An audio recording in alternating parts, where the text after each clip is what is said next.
Assalamualaikum warahmatullahi wabarakatuh. Saya Rizkina Awalia, NIM 19130100, kelas PIPSC. Di sini saya akan menjelaskan materi sosiologi politik tentang pemerintahan, sistem, dan rejim. Pemerintahan itu adalah yang terbaik dan tidak mengatur sama sekali. Dan menurut Henry David Thoreau mengklasifikasikan berbagai bentuk pemerintahan yang telah menjadi salah satu perhatian utama analisis politik selama berabad-abad. Dan pemerintahan dalam artian luas itu mengacu pada mekanisme apapun yang melalui aturan yang dipesan adalah dipertahankan. Pusatnya itu pada fitur menjadi kemampuan untuk membuat keputusan dan kapasitas untuk menegakkannya.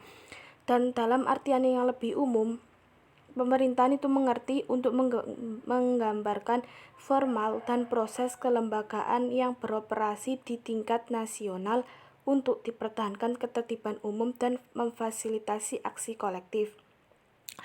Jadi, pemerintahan itu adalah mekanisme apapun yang melalui aturan yang dipertahankan dan filter utamanya adalah kemampuan untuk membuat kolektif dan menegakkannya. Dan adapun fungsi dari pemerintahan itu ada satu, fungsi legislatif, yaitu membuat hukum. Yang kedua ada fungsi eksekusi atau mengimplementasikan hukum. Dan yang ketiga ada fungsi pengadilan atau penafsiran hukum. Selanjutnya ada sistem dan rezim.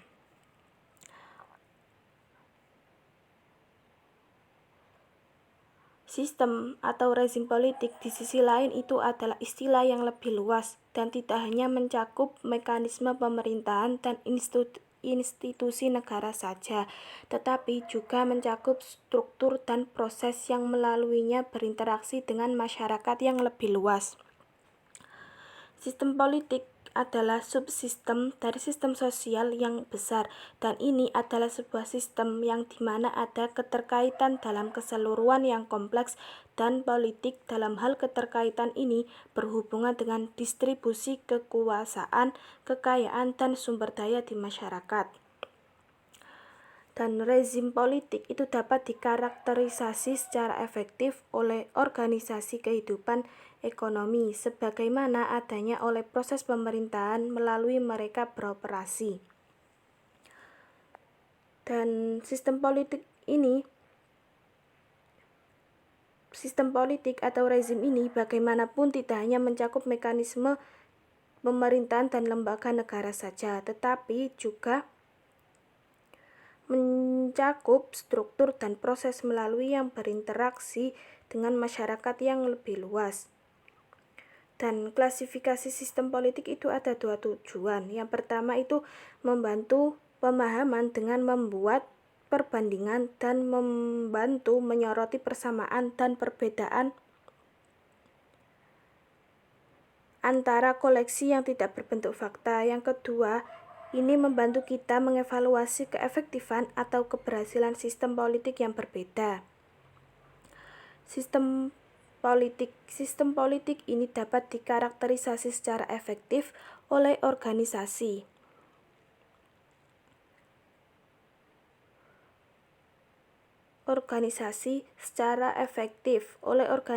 kehidupan ekonomi, sebagaimana adanya oleh proses pemerintahan melalui mana mereka beroperasi. Oleh karena itu, rezim adalah sistem aturan yang bertahan dan tidak terlepas dari kenyataan bahwa pemerintahan datang dan pergi. Padahal mereka itu bisa diubah oleh pemilihan umum melalui suksesi dinasti sebagai akibat dari kudeta dan seterusnya. Rezim ini hanya dapat diubah dengan intervensi militer dari luar atau oleh semacam pergolakan revolusioner dari dalam. Dan mengapa kok mengklasifikasikan sistem politik? Minat dalam mengklasifikasikan sistem politik itu berasal dari dua sumber. Yang pertama, klasifikasi. Klasifikasi adalah sistem bantuan penting untuk memahami politik dan pemerintahan. Seperti dalam sebagian besar ilmu sosial, pemahaman dalam politik itu diperoleh sebagian besar melalui proses perbandingan. Terutama karena pada metode eksperimental umumnya tidak replicable. Dan yang kedua itu bisa lebih cenderung mengganggu proses klasifikasi. Hal ini terlihat dari kecenderungan untuk mengklasifikasikan rezim komunis dan fasis sebagai totaliter, menyiratkan bahwa demokrasi liberal Barat itu berjuang sama musuh dalam perang karena mereka dilakukan Perang Dunia Kedua. Akhirnya, semua sistem klasifikasi itu memiliki kekurangan karena mereka harus terikat dengan negara bagian mereka yang memperlakukan masing-masing negara sebagai entitas yang koheren atau independen dengan hak mereka sendiri. Meskipun pendekatan ini sama sekali tidak valid karena secara luas dipandang sebagai tidak lengkap mengingat fenomena globalisasi. Yang selanjutnya ada tipologi klasik. Tipologi klasik tanpa ragu, sistem yang paling berpengaruh adalah yang dibuat oleh Aristoteles pada abad keempat. Aristoteles itu berpendapat bahwa pemerintahan itu bisa dikategorikan berdasarkan dua pernyataan, yaitu siapa yang memerintah atau siapa yang diuntungkan. Tujuan Aristoteles adalah mengevaluasi bentuk-bentuk pemerintahan secara normatif dasar dengan harapan mengidentifikasi konstitusi ideal.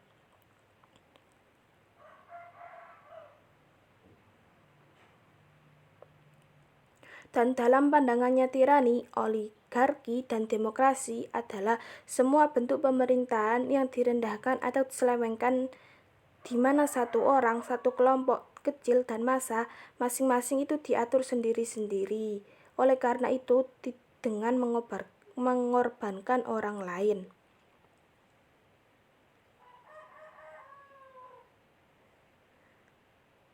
Sebaliknya, monarki atau bangsawan dan pemerintah itu lebih disukai karena dalam bentuk pemerintahan ini lebih individu, kelompok kecil, dan massa masing-masing diatur untuk kepentingan semua. Dan Aristoteles menyatakan tirani sebagai yang terburuk dari semua kemungkinan konstitusi mereduksi warga menjadi status budak. Monarki dan aristokrasi ini berada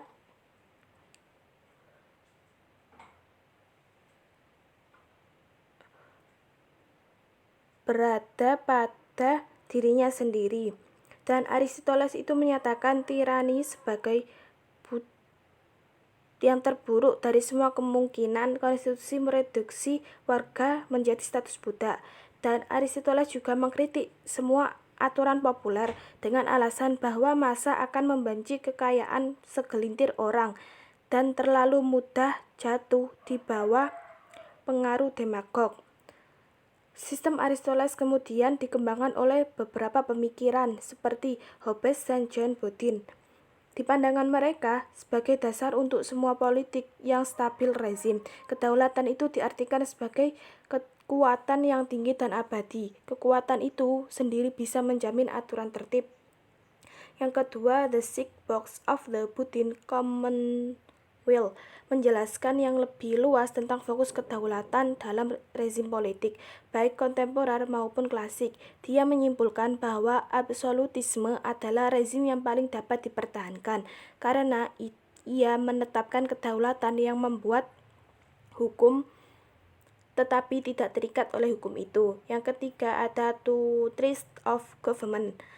Beliau menyatakan kedaulatan ada pada rakyat, bukan raja, dan dia mengajarkan sebuah sistem pemerintahan terbatas untuk memberikan perlindungan bagi hak alam, khususnya hak untuk hidup, kebebasan, dan properti. Yang terakhir ada The Spirit of the Laws, yaitu mengembangkan studi ilmiah tentang masyarakat manusia dan dirancang untuk mengungkapkan keadaan konstitusional yang paling melindungi kebebasan individu. Ia juga mengusulkan sistem cek di bentuk pemisahan kekuasaan antara eksekutif, legislatif, dan yudikatif. Selanjutnya ada tipologi tiga dunia. Selama abad ke-20, perkembangan sejarah seringkali mengubah bentuk dasar klasifikasi politik dan penampilan dalam periode antar perang baru. Bentuk-bentuk otoritarianisme, khususnya di Rusia, itu mendorong pandangan bahwa dunia terbagi menjadi dua rezim, yaitu negara demokratis dan negara totaliter. Hal ini menyebabkan semakin populernya apa yang disebut pendekatan tiga dunia. Keyakinan bahwa tiga dunia ini dapat dibagi menjadi tiga blok yang berbeda. Yang pertama, dunia pertama atau kapitalis, yaitu seperti keinginan perusahaan swasta, intensif material, dan pasar bebas. Dan rezim dalam dunia pertama ini mempraktikkan kebijakan demokrasi liberal didasarkan pada perebutan kekuasaan pada waktu pemilihan. Dan yang kedua, dan dalam dunia kedua atau komunis, seperti kesetaraan sosial, usaha kolektif, dan untuk perencanaan terpusat. Dunia kedua rezim ini adalah negara satu partai, didominasi oleh partai komunis yang berkuasa. Yang terakhir, dunia ketiga atau sedang berkembang, secara luas dibenci karena direndahkan, karena ini bisa menyeret kerugian yang mengakar. Dan istilah dunia berkembang adalah biasanya dianggap lebih disukai. Sederhananya saja, rezim dunia kedua dan rezim dunia ketiga itu sedang runtuh sebagai hasilnya dari pengakuan bahwa hanya kapitalis dunia pertama yang menawarkan prospek kemakmuran ekonomi dan stabilitas politik. Selanjutnya ada demokratisasi. Demokratisasi itu mengacu pada proses transisi dari otoritarianisme hingga demokrasi liberal. Demokratisasi ini meliputi tiga terkadang tumpang tindih proses. Yang pertama, istirahat turun dari rezim lama. Ini biasanya melibatkan hilangnya legitimasi dan goyah loyalitas polisi dan militer. Yang kedua, ada demokrat transisi, menyaksikan pembangunan baru demokrasi liberal, struktur dan proses. Yang ketiga, ada demokrat konsolidasi, melihat ini tertanam di benak elit dan masa demokrasi itu menjadi satu-satunya permainan di kota. Selanjutnya ada liberal demokrasi. Liberal demokrasi adalah rezim politik di mana komitmen liberal untuk pemerintahan terbatas dicampur oleh keyakinan demokratis atau populer. Kunci filternya adalah 1. Ada hak untuk memerintah diperoleh melalui sukses secara teratur dan pemilihan yang kompetitif berdasarkan orang dewasa, universal hak pilih. Yang kedua, kendala pada pemerintah yang dikenakan oleh konstitusi, pemeriksaan, kelembagaan, dan keseimbangan, dan perlindungan untuk individu dan hak minoritas. Dan yang ketiga, masyarakat sipil yang kuat termasuk kepribadian ekonomi perusahaan, serikat pekerjaan independen, dan hak dan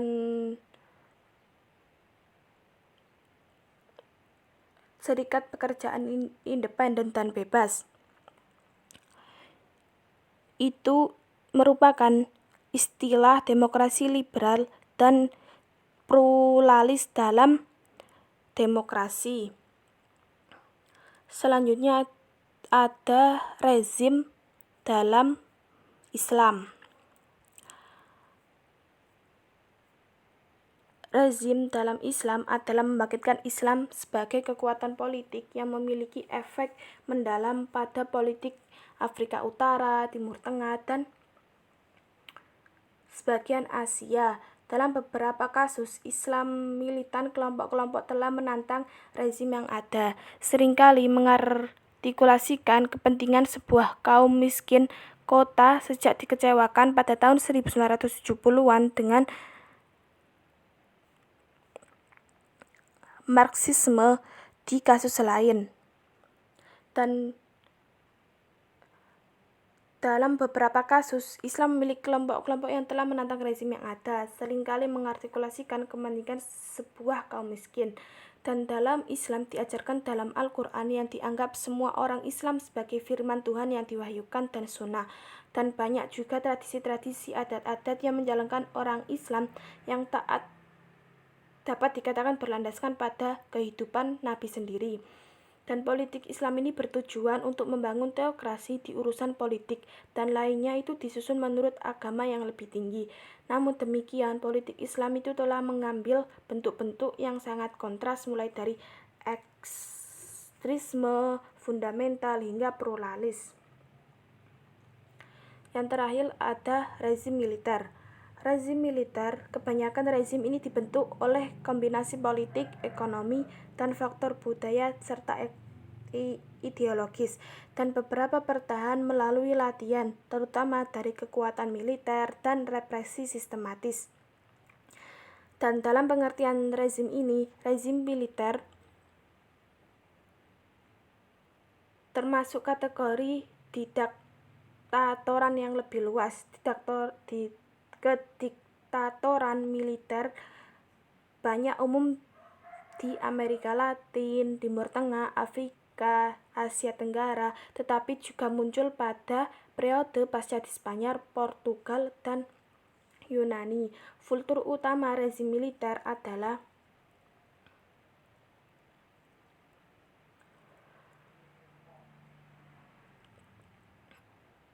pos-pos terkemuka dalam pemerintahan diisi di dasar dari posisi seseorang dalam rantai komando militer. Dari kedua rezim militer adalah diktat pribadi yang didukung militership, dan dalam kasus ini satu individu itu mendapatkan keunggulan di dalam junta atau rezim, seringkali didukung oleh kultus kepribadian. Dalam bentuk terakhir rezim militer, loyalitas angkatan bersenjata adalah faktor penentu yang menegakkan rezim, tetapi para pemimpin militer itu puas dengan menarik-tarik di belakang layar. Dan kesimpulannya dari semua materi itu adalah pemerintahan merupakan mekanisme apapun yang dilakukan aturan yang diperintahkan dipertahankan, dan filter utamanya adalah kemampuan untuk membuat keputusan yang kolektif dan menegakkannya. Dan sistem politik atau rezim bagaimanapun itu tidak hanya mencakup mekanisme pemerintahan dan lembaga negara saja, tetapi juga mencakup struktur dan proses yang melalui interaksi dengan masyarakat yang lebih luas. Dan dalam klasifikasi sistem politik itu memiliki dua tujuan. Yang pertama, membantu pemahaman dengan membuat perbandingan mungkin, dan membantu menyoroti persamaan dan perbedaan antara koleksi yang tidak terbentuk atau fakta. Kedua, dapat membantu kita mengevaluasi keefektifan atau keberhasilan sistem politik yang berbeda. Selanjutnya ada materi tentang rezim. Rezim telah diklasifikasikan dalam berbagai basis. Ada tipologi klasik yang berasal dari Aristoteles. Konsentrasi diatur pada pengaturan konstitusional dan struktur kelembagaan, sedangkan kedekatan tiga dunia, tinggi mineral terang, dan perbedaan ideologis antara sistem yang ditemukan di kapitalis dunia pertama, kedua, komunis di dunia, dan negara berkembang di dunia ketiga. Dan runtuhnya komunisme dan kemajuan demokratisasi telah membuatnya semakin sulit untuk diidentifikasi sebagai kontur politik dunia modern, membuat sistem klasifikasi konvensional menjadi mubazir. Namun demikian masih mungkin untuk membedakan antara rezim berdasarkan bagaimana politik, ekonomi, dan karakteristik budaya yang saling berkaitan dalam praktik, meskipun semua sistem klasifikasi itu sifatnya sementara. Dan mereka juga memandang demokratisasi itu sebagai proses yang tak tertahankan. Biasanya berpendapat bahwa setelah dihasut demokratis, reformasi memperoleh momentum internal yang berasal dari cara-cara penyelenggaraan pemilihan umum yang kompetitif, mengubah ekspektasi publik tentang proses politik. Namun yang lainnya menunjukkan bahwa banyak negara transisi percobaan telah ditinggalkan, mungkin secara permanen, di wilayah abu-abu antara demokrasi dan otoritarianisme. Cukup sekian dari saya. Apabila ada salah kata, saya mohon maaf yang sebesar-besarnya. Wassalamualaikum warahmatullahi wabarakatuh.